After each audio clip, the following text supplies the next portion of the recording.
Passport নিয়ে দীর্ঘদিনের ভোগান্তি দূর করতে 2026 সালে বাংলাদেশ সরকার এবং পাসপোর্ট অধিদপ্তর বেশ কিছু কার্যকরী ও যুগান্তকারী পদক্ষেপ গ্রহণ করেছে।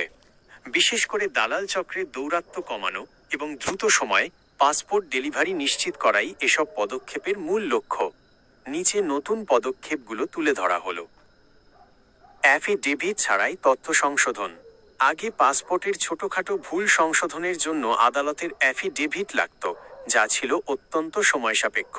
বর্তমানে এনআইডি জাতীয় পরিচয়পত্র অনুযায়ী পাসপোর্টের নাম, জন্ম তারিখ বা মা বাবার নাম সংশোধনের প্রক্রিয়া অনেক সহজ করা হয়েছে। আপনার এনআইডি কার্ড সঠিক থাকলে আবেদনপত্রের তথ্যের সাথে মিল রেখে দ্রুত সংশোধন সম্ভব হচ্ছে। 2. পুলিশ ভেরিফিকেশনের স্বচ্ছতা। পাসপোর্ট পাওয়ার ক্ষেত্রে সবচেয়ে বড় বাধা ছিল পুলিশ ভেরিফিকেশনের দীর্ঘসূত্রতা। Online report.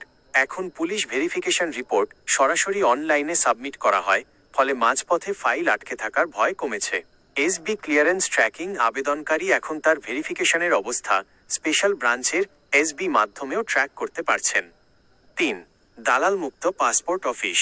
পাসপোর্ট অফিসগুলোকে দালাল মুক্ত করতে ওয়ান স্টপ সার্ভিস জোরদার করা হয়েছে। Digital payment. ব্যাংকে লাইনে দাঁড়ানোর ঝামেলা এড়াতে সোনালী ব্যাংক, বিকাশ বা নগদের মাধ্যমে অনলাইনে ফি জমা দেওয়া বাধ্যতামূলক করা হয়েছে। Automated message. আবেদনের প্রতিটি ধাপ, এনরোলমেন্ট থেকে প্রিন্টিং পর্যন্ত সরাসরি মোবাইলে এসএমএস এর মাধ্যমে জানানো হচ্ছে। 4. ই পাসপোর্ট ও অটোমেশন। 2026 সালে ই পাসপোর্ট প্রিন্টিং সক্ষমতা অনেক বাড়ানো হয়েছে। জার্মানি থেকে উন্নত প্রযুক্তি মেশিন আমদানির ফলে এখন প্রতিদিন হাজার হাজার পাসপোর্ট প্রিন্ট করা সম্ভব হচ্ছে, যা ডেলিভারির জট কমিয়ে এনেছে। 5. জরুরি প্রয়োজনে সরাসরি যোগাযোগ। যদি আপনার পাসপোর্ট নির্ধারিত সময়ের চেয়ে বেশি দেরি হয়, তবে এখন জেলা পাসপোর্ট অফিসের ফোকাল পয়েন্ট কর্মকর্তার সাথে সরাসরি কথা বলার সুযোগ রাখা হয়েছে। এছাড়া কোনো অনিয়ম দেখলে সরাসরি 16,445 পাসপোর্ট হটলাইন নম্বরে অভিযোগ করা যাচ্ছে। আপনার পাসপোর্ট কি আটকে আছে?